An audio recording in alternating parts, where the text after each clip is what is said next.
Hi friends, this is Venkatesh Devasani. ఈరోజు target group 2లో భాగంగా ఇండియన్ సొసైటీకి సంబంధించినటువంటి మహిళ అనేటువంటి టాపిక్ గురించి మనం గత వీడియోలో డిస్కస్ చేయడం జరిగింది. దానికి కొనసాగింపుగానే ఈ యొక్క వీడియో చేయడం జరుగుతుంది. అందులో భాగంగా ఈరోజు మొదటి ప్రశ్న, వివాహిత ముస్లిం మహిళ వివాహ హక్కుల పరిరక్షణ చట్టాన్ని ఎప్పుడు రూపొందించారని అడుగుతున్నాడు. ప్రశ్న మరొకసారి చూద్దామండి.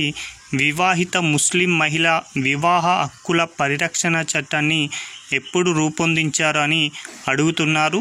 అయితే ఈ యొక్క చట్టానికి మరొక పేరు త్రిపుల్ తలాక్ నిషేధన చట్టం అని గుర్తుంచుకోండి. అలాంటి త్రిపుల్ తలాక్ నిషేధన చట్టాన్ని 2019 సంవత్సరంలో తీసుకురావడం అయితే జరిగింది.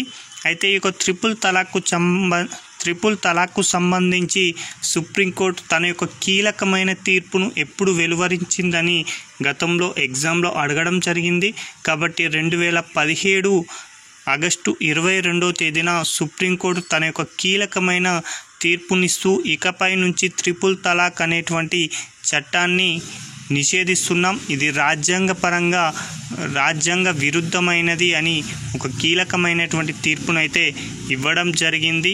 అందులో భాగంగా ఈ యొక్క చట్టాన్ని తక్షణమే అమల్లోకి చట్టం రూపంలో చేయకుండా మొదటగా త్రిపుల్ తలాక్ని ఒక ఆర్డినెన్స్ రూపంలో తీసుకురావడం జరిగింది.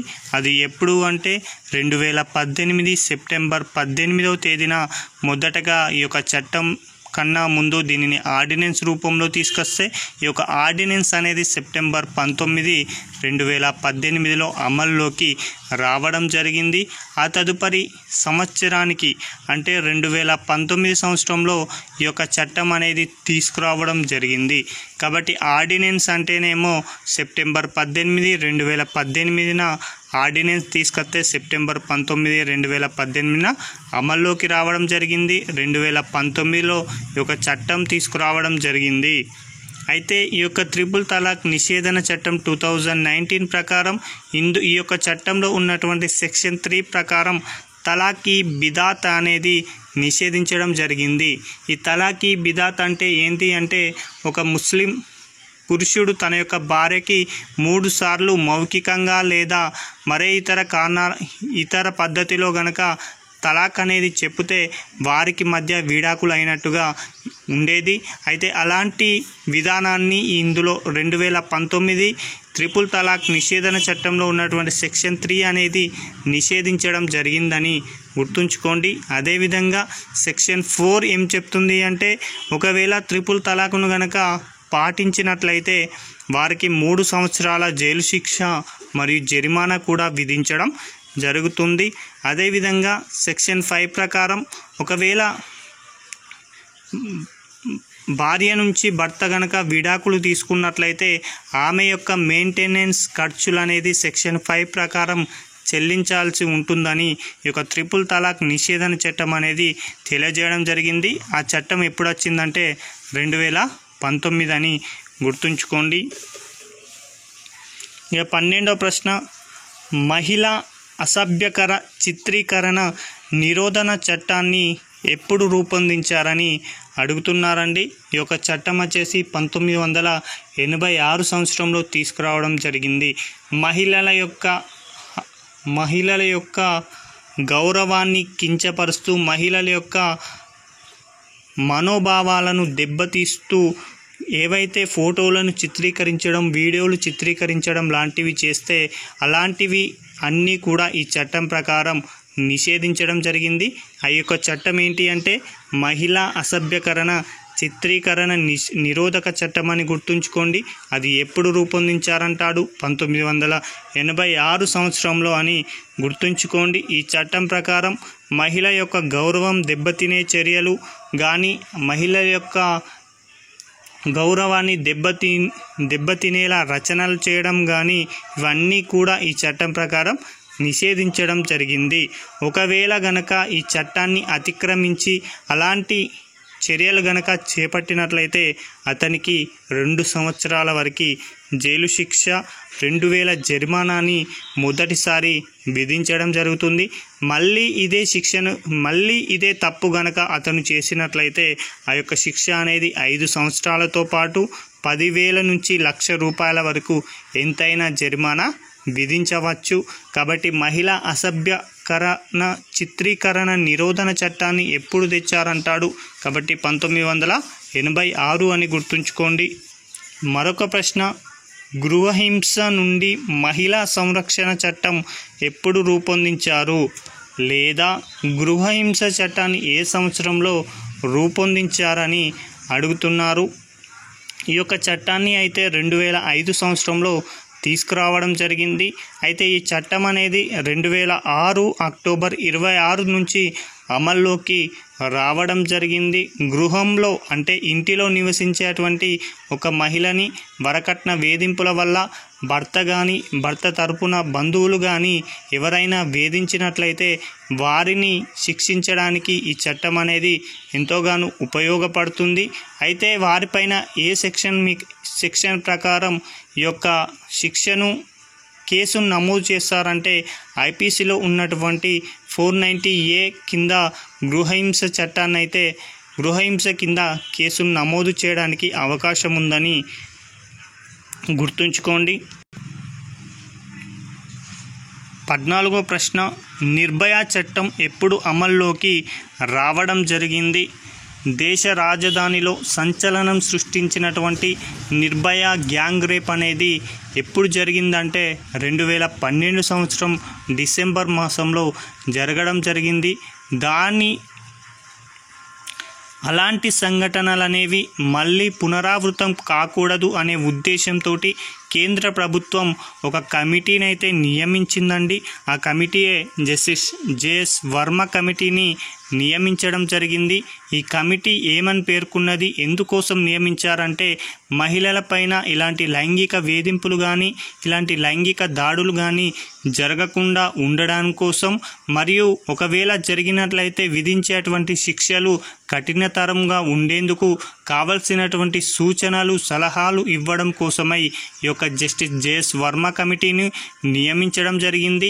ఆ కమిటీ ఇచ్చిన నివేదికను అనుసరించి 2013 సంవత్సరంలో ఈ యొక్క నిర్భయ చట్టాన్ని తీసుకురావడం జరిగింది. ఈ చట్టం ఫిబ్రవరి 3, 2013 సంవత్సరంలో అమల్లోకి రావడం జరిగింది. అయితే ఈ యొక్క చట్టం యొక్క అసలు పేరు the criminal law amendment act, నేర న్యాయ సవరణ చట్టం అని గుర్తుంచుకోండి. ఎప్పుడు వచ్చిందంటాడు? 2013. అదే అండి, సవరించిన నేర న్యాయ చట్టం అని గుర్తుంచుకోండి. 2013 సంవత్సరంలో ఇది అమల్లోకి రావడం జరిగింది. ఒకవేళ అత్యాచారం గనక చేసినట్లయితే ఈ యొక్క నిర్భయ చట్టం ప్రకారం అతడికి 7 సంవత్సరాల నుంచి యావజ్జీవకాల జైలు శిక్షను విధించడానికి అవకాశం ఉంటుంది. అదేవిధంగా ఒకవేళ అత్యాచారం చేయడం వల్ల గనక ఆ యొక్క మహిళ గనక మరణిస్తే అతనికి యావజ్జీవకాల శిక్ష విధించవచ్చు, లేదా మరణ శిక్షను కూడా విధించవచ్చు. ఒకవేళ యాసిడ్ దాడి గనక జరిగితే అతనికి 10 సంవత్సరాల వరకు జైలు శిక్ష విధించవచ్చు. ఒకవేళ మహిళని అక్రమ రవాణా కేసు కింద నమోదు చేస్తే అతనికి 7 నుంచి 10 సంవత్సరాల వరకు జైలు శిక్ష విధించవచ్చు. 15వ ప్రశ్న, పనిచేసే చోట మహిళలపై లైంగిక వేధింపుల నిరోధక చట్టం ఎప్పుడు రూపొందించారని అడుగుతున్నారండి. ఈ యొక్క చట్టం వచ్చేసి 2013 సంవత్సరంలో రూపొందించగా 2013 డిసెంబర్ 9వ తేదీ నుంచి ఈ యొక్క చట్టం అనేది అమల్లోకి రావడం జరిగింది. అయితే ప్రస్తుత తరుణంలో మహిళలు తాము పనిచేస్తున్నటువంటి చోట ఎక్కువగా పురుషాధిక్యం ఉండడం వల్ల వారిపైన లైంగికపరమైనటువంటి దాడులు కానీ లైంగికపరమైనటువంటి హింస కానీ తలెత్తుతుంది. అదేవిధంగా లైంగికపరమైనటువంటి వేధింపులు గురవుతున్నాయి. కాబట్టి అలాంటి మహిళలకి భద్రత కల్పించాలనేటువంటి ఒక దృఢమైనటువంటి నిశ్చయంతో 2013 సంవత్సరంలో ఈ యొక్క చట్టాన్ని అయితే తీసుకురావడం జరిగింది. ఈ చట్టానికి మార్గదర్శకత్వంగా వహించినది విశాఖ గైడ్లైన్స్ అని గుర్తుంచుకోండి. విశాఖ గైడ్లైన్స్ ఆధారంగానే ఈ యొక్క చట్టాన్ని రూపొందించారు. ఇక 16వ ప్రశ్న, పోక్సో యాక్ట్ లేదా లైంగిక దాడుల బాలుల సంరక్షణ చట్టాన్ని ఏ సంవత్సరంలో రూపొందించారని అడుగుతున్నారు. ఈ యొక్క పోక్సో యాక్ట్ అనేది 2012 నవంబర్ 14, 2012 నుంచి ఈ యొక్క పోక్సో యాక్ట్ అనేది అమల్లోకి రావడం జరిగింది. ఈ చట్టం ప్రకారం బాలురు అంటే ఎంత వయసు గలవారో నిర్వచించడం జరిగిందంటే ఎంత సంవత్సరం వారు బాలురు ఈ యాక్ట్ ప్రకారం అంటే 18 సంవత్సరాల లోపు వారు ఎవరైతే ఉంటారో వారు బాలులుగా ఈ యొక్క చట్టం ప్రకారం నిర్వచించడం జరిగింది. అయితే ఈ యొక్క చట్టాన్ని 2019వ సంవత్సరంలో సవరించడం జరిగింది. 17వ ప్రశ్న, మాతృత్వ ప్రయోజనాల చట్టం 1961 స్థానంలో నూతన చట్టాన్ని ఎప్పుడు రూపొందించారని అడుగుతున్నారండి. మాతృత్వ ప్రయోజనాల చట్టం అనేది మొట్టమొదటిసారిగా 1961 సంవత్సరంలో తీసుకురావడం జరిగింది. అయితే దాని స్థానంలో నూతనగా మళ్ళీ 2017 సంవత్సరంలో మాతృత్వ ప్రయోజనాల చట్టాన్ని తీసుకురావడం జరిగింది. ఈ యొక్క చట్టం అనేది 2017 ఏప్రిల్ 1 నుంచి అమల్లోకి రావడం జరిగింది. అయితే ఈ చట్టంలోనే పేర్కొన్నటువంటి ఆలన కేంద్రాలు ఏవైతే ఉంటాయో అవి జూలై 1, 2017 నుంచి అమల్లోకి రావడం జరిగింది. ఎవరైతే మహిళ తను పనిచేస్తున్నటువంటి ఏదైతే ఉద్యోగం చేస్తుంటుందో ఆ యొక్క ఉద్యోగి గనక గర్భం దాలిస్తే ఆమెకు 26 వారాల పాటు వేతనంతో కూడినటువంటి సెలవును అనేది ఇవ్వడం జరుగుతుంది. ఎన్ని వారాలు అంటే 26 వారాలని గుర్తుంచుకోండి. అయితే ఈ యొక్క 26 వారాలలో 8 వారాలు ప్రసూతికి ముందు తీసుకోవడం జరుగుతుంది. అదేవిధంగా 18 వారాలు ప్రసూతి తర్వాత ఆ యొక్క మహిళా ఉద్యోగి తీసుకోవడానికి అవకాశం ఉంది. అయితే ఒక మహిళకి 2 కాన్పులకు మాత్రమే ఇలా 26 వారాల పాటు వేతనంతో కూడిన సెలవు అనేది ఇవ్వడం జరుగుతుంది. ఒకవేళ గనక అదే మహిళ ఉద్యోగి మళ్ళీ 3వసారి గనక గర్భం దాలిస్తే ఆమెకు కేవలం 12 వారాలు మాత్రమే వేతనంతో కూడిన సెలవు అనేది ఇవ్వడం జరుగుతుంది. అదేవిధంగా దత్తత ప్రకారం కానీ లేదా 3వ కాన్పు ద్వారా కానీ లేదా సరోగసి ద్వారా కానీ ఒక మహిళ గనక గర్భం దాలిస్తే ఆమెకు కేవలం 12 వారాలు మాత్రమే వేతనంతో కూడిన సెలవు అనేది ఇవ్వడం జరుగుతుంది. ఇక్కడ దత్తత ఒక మహిళ ఎవరైనా అబ్బాయిని గనక లేదా అమ్మాయిని గనక దత్తత తీసుకున్నట్లయితే ఆమెకు 12 వారాల పాటు సెలవు అనేది వేతనంతో కూడిన సెలవు ఇవ్వడం జరుగుతుంది. 3వ కాన్పుకైతే కేవలం 12 వారాలని గుర్తుంచుకోండి. ఒకవేళ ఆ మహిళా ఉద్యోగి తనకు మరింత కాలం పాటు సెలవు కావాలి అనుకుంటే 1 సంవత్సరం పాటు వేతనం లేకుండా సెలవును మంజూరు చేయవచ్చు ఈ చట్టం ప్రకారం. 18వ ప్రశ్న, వరకట్న చావులు ఐపీసీలోని ఏ సెక్షన్ ప్రకారం శిక్ష విధిస్తారు? ప్రస్తుతం భారతదేశంలో ప్రతిరోజు ఏదో న్యూస్ పేపర్లో ఎక్కడో చాట వరకట్న వేధింపుల వల్ల మహిళ మృతి అని మనం తరచూ వార్తల్లో చూస్తుంటాం. దానికి ప్రధాన కారణం వరకట్న చావులు అనేవి ఐపీసీలో ఉన్నటువంటి సెక్షన్ 304 క్లాస్ 3 ప్రకారం ఎవరైతే వరకట్న వేధింపులకి ఒక మహిళను గురి చేస్తారో ఆ మహిళ గనక ఆ వరకట్న వేధింపుల వల్ల గనక మరణించినట్లయితే వారిని ఐపీసీలో ఉన్నటువంటి 304 క్లాస్ బి ప్రకారం వారికి శిక్ష అనేది విధించడం జరుగుతుంది. ఆ శిక్ష అనేది 7 సంవత్సరాల నుంచి యావజ్జీవగార శిక్ష వరకు ఈ యొక్క వరకట్న శిక్ష అనేది ఉండడం జరుగుతుంది. ఇంకోటి 19వ ప్రశ్న, ఐపీసీలోని ఏ సెక్షన్ ప్రకారం రేప్కు శిక్ష విధిస్తారు. ఒకవేళ ఒక మహిళపై గనక బలాత్కారం చేసినట్లయితే ఐపీసీలో ఉన్నటువంటి 375 అనేది మొదటగా అది ఏ విధమైనటువంటి రేప్ అనేది నిర్వచించడం జరుగుతుంది. అదే ఐపీసీలో ఉన్నటువంటి 376 అనేది రేపునకు శిక్ష అనేది 7 సంవత్సరాల నుంచి యావజ్జీవగార శిక్ష అనేది విధించవచ్చు. అదేవిధంగా 376 క్లాస్ ఏ ప్రకారం ఒకవేళ రేప్ చేసినప్పుడు ఆమె గనక మరణించినట్లయితే వారికి శిక్ష అనేది 376 క్లాస్ ఏ ప్రకారం విధిస్తారు. 376 క్లాస్ బి ప్రకారం కోర్టు ద్వారా విడాకులు లభించిన తర్వాత ఆ యొక్క భర్త అనేది భార్య పైన లైంగిక దాడి గనక చేసినట్లయితే 2 నుంచి 7 సంవత్సరాల వరకు కూడా జైలు శిక్ష విధించడానికి అవకాశం ఉందని గుర్తుంచుకోండి.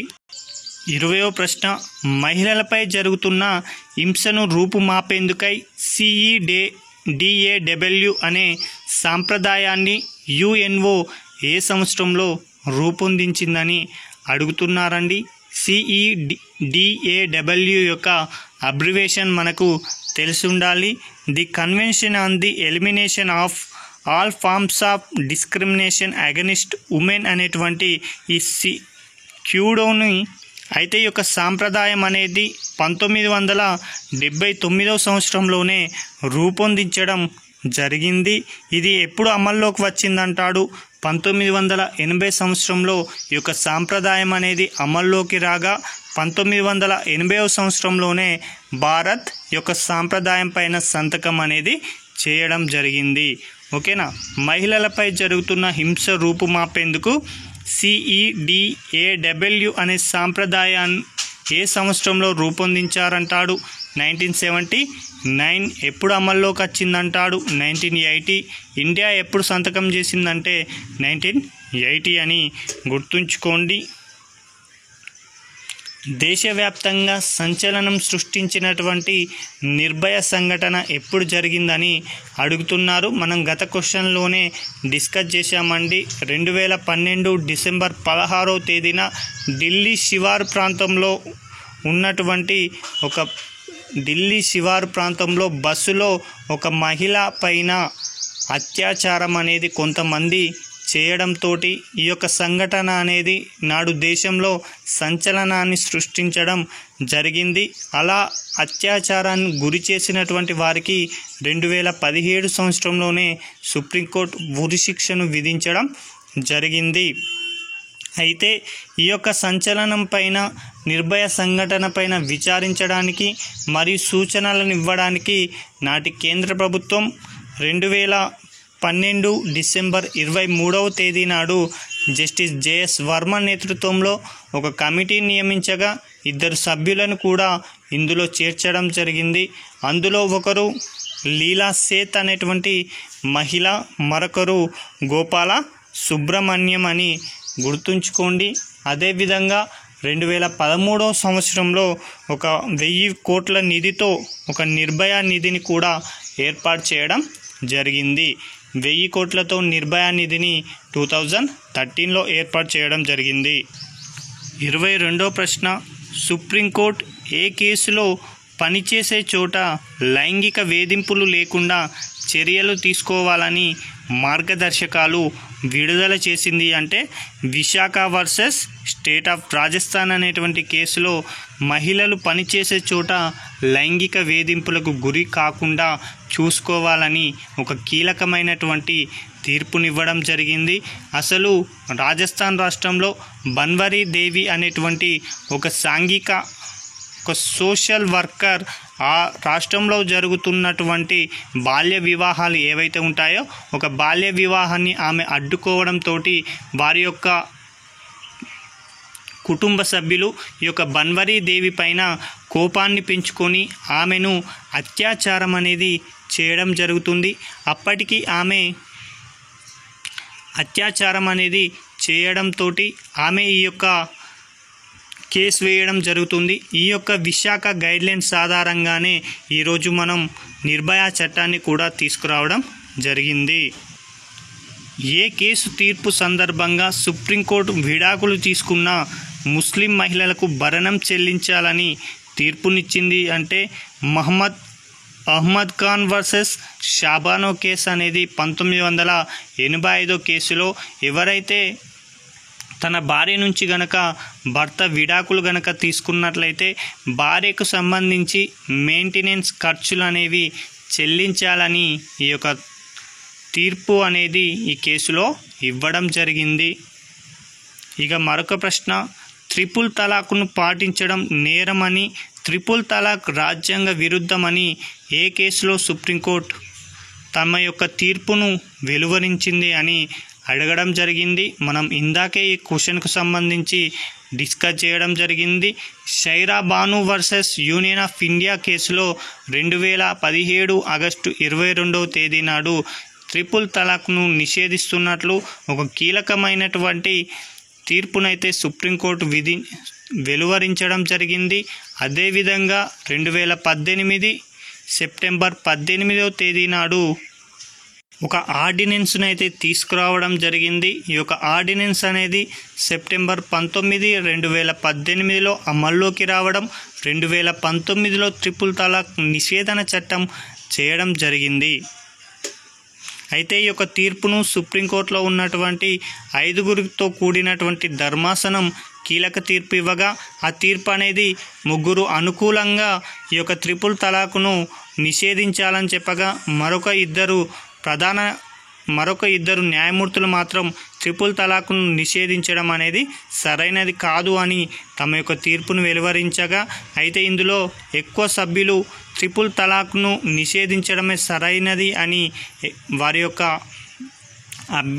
వారి యొక్క అభిప్రాయం తెలియజేయడంతో ఈ యొక్క ట్రిపుల్ తలాక్ నిషేధన చట్టాన్ని 2019లో తీసుకురావడం జరిగింది. ఇక 25వ ప్రశ్న, సుప్రీంకోర్టు ఏ సంవత్సరంలో శబరిమల ఆలయంలోకి మహిళలకు ప్రవేశం అనున్నది వారి ప్రాథమిక హక్కు అని తీర్పునిచ్చింది అంటే సుప్రీంకోర్టు 2018 సెప్టెంబర్ 28వ తేదీన ఒక కీలకమైనటువంటి తీర్పునివ్వడం జరిగింది. ఏమని తీర్పునిచ్చిందంటే, అంతకు ముందు వరకు కూడా శబరిమల ఆలయంలోకి మహిళలకి ప్రవేశం అనేది లేదు. అలా మహిళలను గనక దేవాలయంలోకి ప్రవేశించకపోవడం వారి యొక్క ప్రాథమిక హక్కును హరింపచేయడమే అని శబరిమల ఆలయంలోకి మహిళలకు సంబంధించి ప్రవేశం కల్పించాలని శబరిమల యంగ్ ఇండియన్ లాయర్స్ కేసులో ఒక కీలకమైనటువంటి తీర్పుని 4-1 తేడాతోటి ఇవ్వడం జరిగింది. కాబట్టి ఏ కేసులో అంటాడు, Sabarimala young India lawyers case అని గుర్తుంచుకోండి. ఎప్పుడు తీర్పును వెలువరించారంటాడు, సెప్టెంబర్ 28, 2018. ఎంత తేడాతో సుప్రీంకోర్టు తన అభిప్రాయం చెప్పిందంటే 4-1 తేడాతోటి అని గుర్తుంచుకోండి. ఇవ్వండి ఈ రోజుకు సంబంధించినటువంటి ప్రశ్నలు. నెక్స్ట్ వీడియోలో మనం బాల కార్మికతకు సంబంధించినటువంటి ప్రశ్నలని డిస్కస్ చేద్దాం. Thank you.